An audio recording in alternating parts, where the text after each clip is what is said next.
자, 아까 인디언들은 잭슨 대통령 시절에 체로키, 세미널, 촉타 이런 5개 부족이 보호구역으로 이 오클라호마로 강제로 이주당했잖아요. 네. 거기 가면 간섭 안 할게, 빵 뺏지 않을게 약속을 했기 때문에 안심하고 갔습니다. 그런데 대륙횡단 철도가 오자 이제 미국 사람들이 서부로 이제 이동하게 되죠. 빠른 속도로. 이게 이제 인디언들에게 문제가 된 거예요. 왜 문제가 됐을까요? 그렇지. 침해되니까. 인디언들의 삶의 기반의 가장 중심이 이 동물입니다. 버팔로. 예. 버팔로를 제거해 버린 거예요. 버팔로는 인디안의 삶의 기본입니다.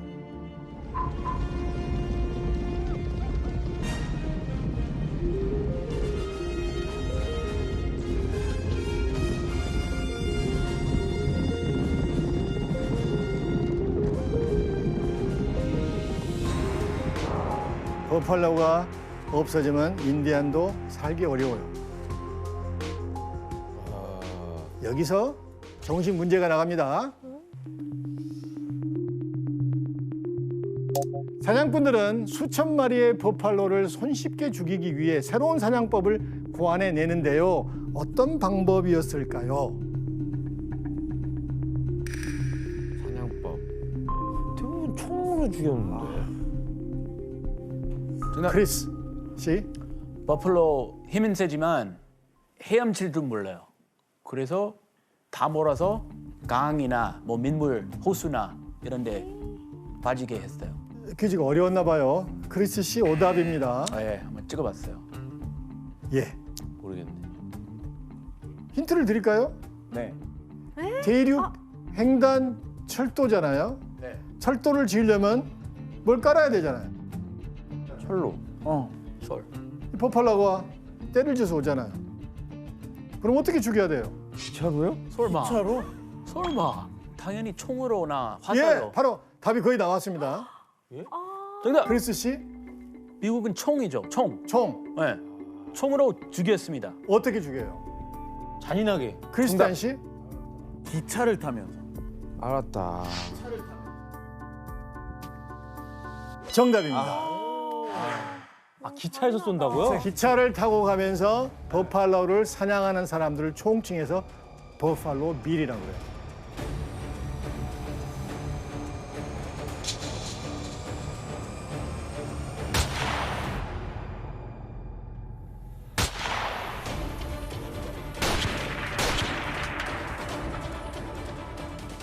그래서 버팔로 사냥꾼을 모집해서 철도 회사가 특별 열차로 위에 올라가서 이동하면서 버팔로를 사냥합니다.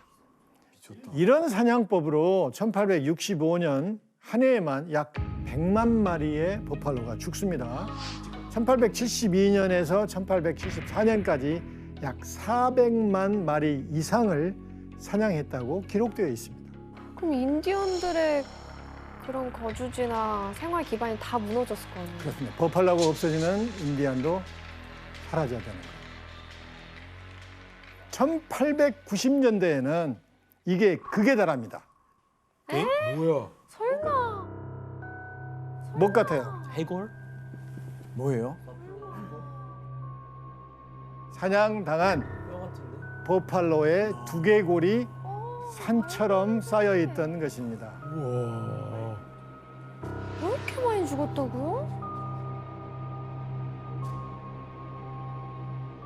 말도 안 돼.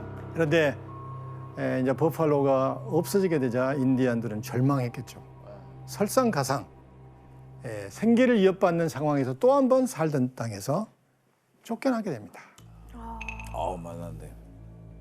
1868년에 미국 정부가 사우스다코타와 와이오밍주 경계에 있는 검은 언덕이라는 산지로 인근 인디안들을 몰아냅니다.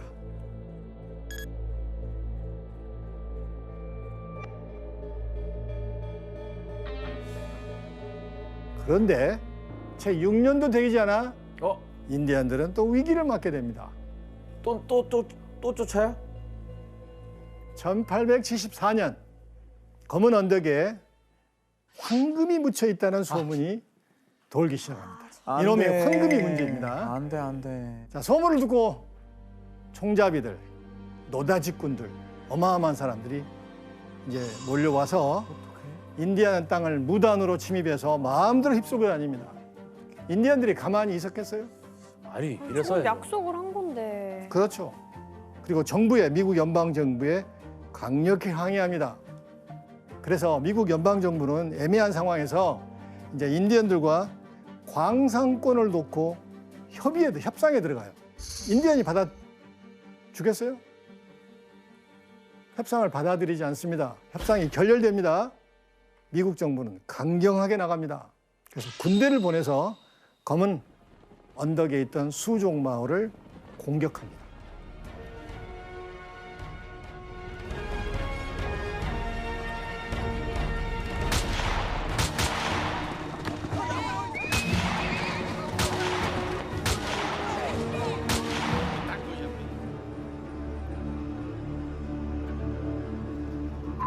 갑작스럽게 시작된 전투에서 수족들, 주 부족이 수족이었는데 견디기 힘들어요. 그래서 당시 굉장히 유명했던 위대한 수족의 전사 미친마를 찾아갑니다.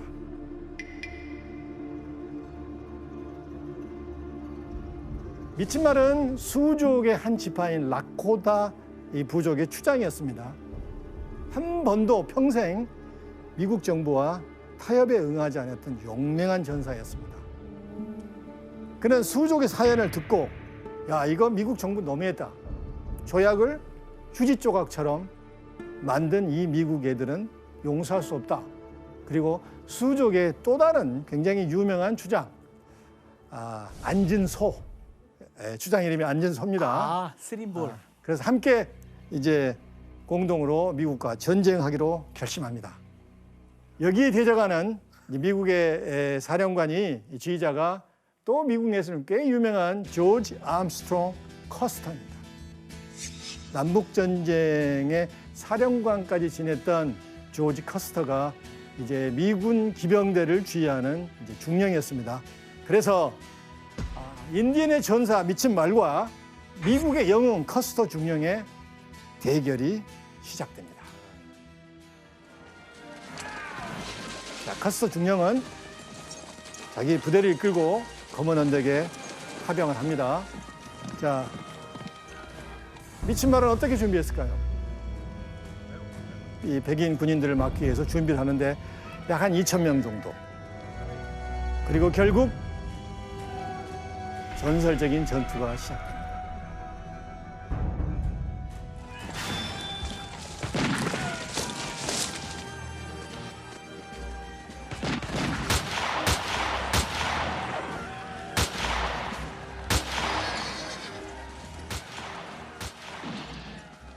세 시간 동안 치열한 전투가 벌어지는데 누가 이겼을까요? 상대가 안 되죠. 무력을 못 이기죠. 기적이 일어났으면 좋겠는데. 그럴 줄 알았습니다. 미친 말의 압승. 미친 말의 압승. 진짜? 커스터 중령이 이끄는 부대의 무려 40%가 전사합니다. 와. 이것은 미국 전체 인디언과 이게 백인들과의 이 전투 역사에서 마지막 인디안의 승리로 기록되는 전쟁사의 일부분입니다.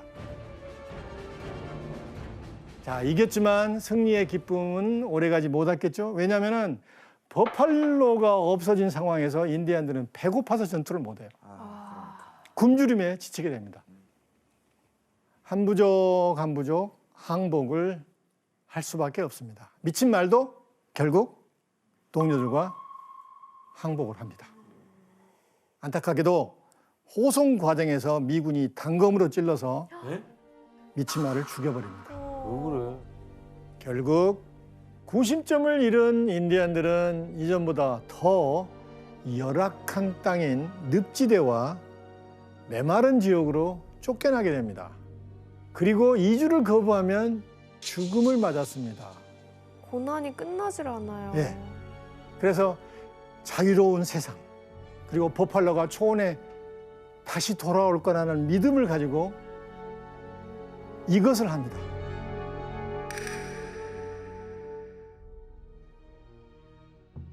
유령춤, 오. 고스트 댄스 들어봤죠? 네. 유령춤을 추게 됩니다. 너무 어렵기 때문에 이걸 달래기 위해서 이렇게 치는 거예요. 추는 거예요. 즐거워서 추는 게 아니에요? 슬픈 춤. 그래서 슬픈 춤이죠.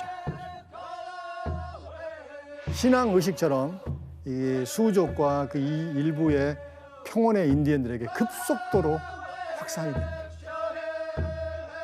현실이 너무 고통스러우니까 생긴 춤이네요. 신나야 되는데 너무 슬퍼서 그걸 표출하기 위한 방법이 춤. 없습니다. 네. 네. 그런데 미국 정부는 그렇게 생각하지 않습니다. 미국 정부는 이 유령춤이 미국의 개척민을 두렵게 하는 악마의 춤이라고 규정합니다. 와, 그리고 국가에 대한 불복종이라고 단정하고 금지를 하는 거예요. 아니, 춤도 못 추게 해요? 춤도 못 추면 춤은 추게 해주지. 뭔 말이 되는 소리예요. 춤 정도는 어쩔 수 없이 인디안들은 춤을 포기하죠. 그런데 이 와중에서도 춤을 포기하지 않고 계속 췄던 인디안들이 있었습니다. 그러면 미국 정부는 어떻게 생각했을까요? 어떻게 대항했을까요? 반항아들이라고 생각하겠죠. 그렇습니다. 소요의 주동자로 블랙리스트를 만들어서 추적해서 체포를 합니다. 그 중에 한 명이 유명한 인디안의 주장인 큰발 주장입니다. 아, 큰발 주장을 체포하라고 명령을 합니다. 얼마 지나지 않아 미군들이 체포를 합니다. 근데 그 과정에서 검은 일이라는 젊은 전사가 총을 안 뺏기려고 그래요. 근데 알고 보니까 검은 일이는 귀가 안 들려. 귀가 안 들려요. 그러니까 아마도 미군들과 이게 커뮤니케이션에 문제가 있었는가 봐요. 이렇게 저항하는 과정에서 누가 쏘았는지 모르지만 한 발에 총성이 울립니다. 자, 미국 기병대는 어떻게 대응했을까요? 인디언들이 공격한 줄 알죠. 그래서 기관총을 내리고 무차별 학살합니다. 이때 350명 인디언들 중에 무려 300명이 학살당합니다. 50명이 부상당하는 무고한 인디언들이 희생당한 운디드니 학살 사건입니다.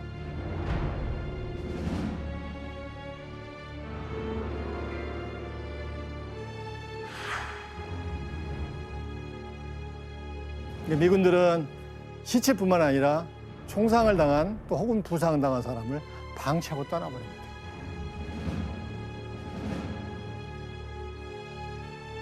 이게 큰발 주장의 실제 모습입니다. 총상을 입었는데 추위에 견디지 못하고 그대로 얼어서 죽어 있는 모습입니다. 아, 진짜요?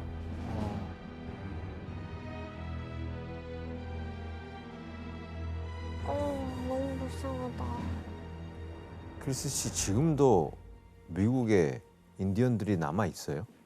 네, 그 보호구역들이 미국의 곳곳에 있어요. 그 인디언 레저베이션이라고 제가 그 300개 넘는 걸로 알고 있는데 그 영토가 미국 정부 밑에 있는 영토가 아니고 아예 따로 자기만의 나라, 조그만 나라이라고 생각하시면 돼요. 그래서 기관 따로 통제하는 기관도 있고 거기 뭐 원주민들이 카지노 장사할 수 있게 그런 권리 줬고 문제도 많아요. 근데 막 인프라 되게 연약하고 뭐 형편 안 좋은 곳들이 많으니까 뭐 마약 중독, 뭐 술 중독, 음주운전.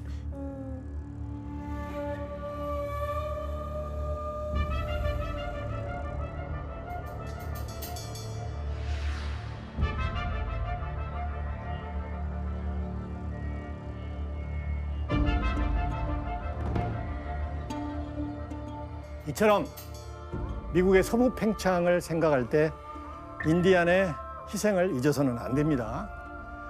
인디안의 희생으로 서부가 팽창했고 미국의 영광을 가져다 주었습니다. 1890년 미국 정부는 공식적으로 미국인이 새로 정착할 땅은 더 이상 없다고 선언합니다. 이 말은 그만큼 많은 인구가 서부에 정착했음을 의미합니다. 1세기도 채 지나기 전에 지금의 서부가 발달한 것을 보면 세계사에서 그 유래를 찾기 힘든 개척사라고 해도 과언이 아닙니다. 서부 개척은 동부인의 불만을 해소할 수 있는 환경을 제공했고 미국의 도시 인구뿐만 아니라 새로운 이민자들이 미국에서 정착할 기회를 줬잖아요. 그래서 경제적 평등, 사회적 유동성을 가져다 주며 미국을 발전시킵니다. 이 마운트 러시모어의 산에 조각된 미국의 가장 위대한 대통령이 4명이죠. 조지 워싱턴, 토마스 제퍼슨, 시어도어 로스벨트, 마지막에 에이브러함 링컨입니다.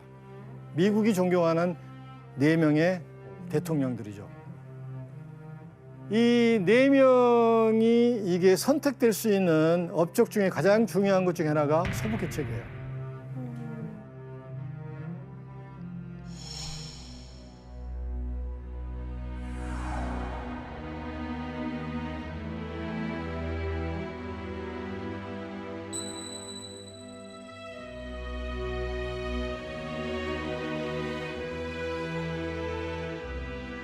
이렇듯 서부는 단순한 지역으로서의 의미를 넘어서 미국 문명사에서 결코 빠질 수 없는 중심에 있다고 봐야 됩니다.